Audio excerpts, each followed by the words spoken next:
Hello, and welcome to HaZayin, Nezer, the Olive Branch, a podcast about relationships of all kinds and how to improve them. Episode 1, Relationship Types. The runtime of this episode is 6 minutes, 25 seconds.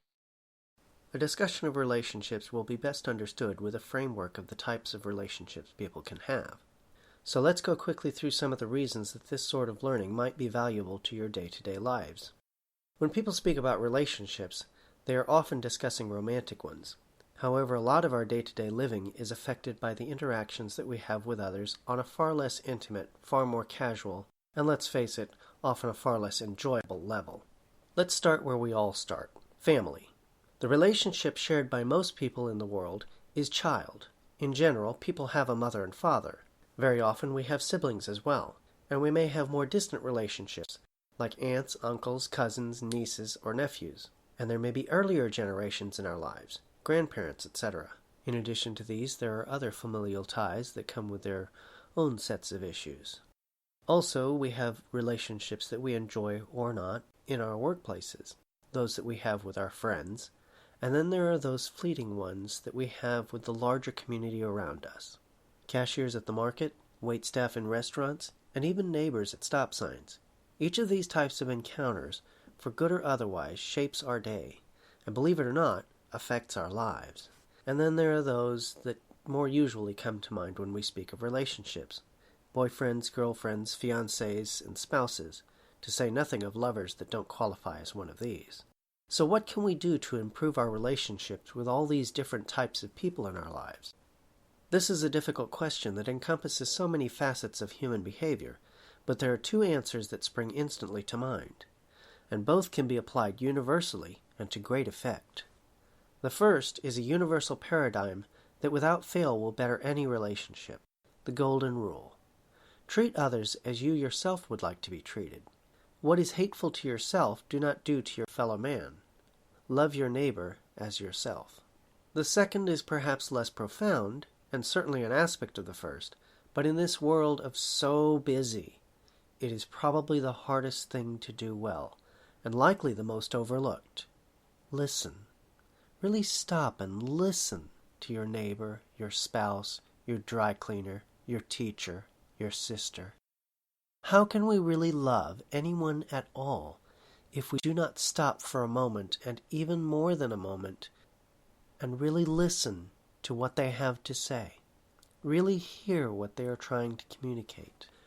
You've probably heard the saying that the way to spell love is T-I-M-E. And when you take time to listen to people, and when you try to put yourself in their shoes, and do what will be best for them, your relationships will definitely improve. Now, I'm going to stick to generalities in this episode for ways to improve relationships, but a definition of the relationship types I've mentioned will help us to be on the same page as we move forward in future episodes.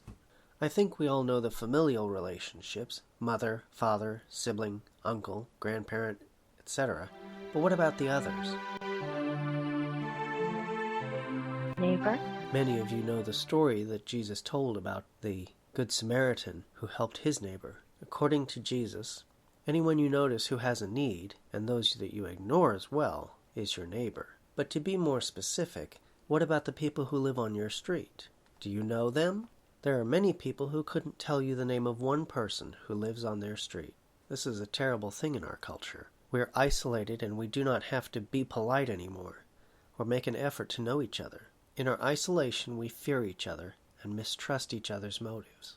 Isolation is a huge problem in all kinds of relationships, as I'm sure I'll be discussing later. Colleague?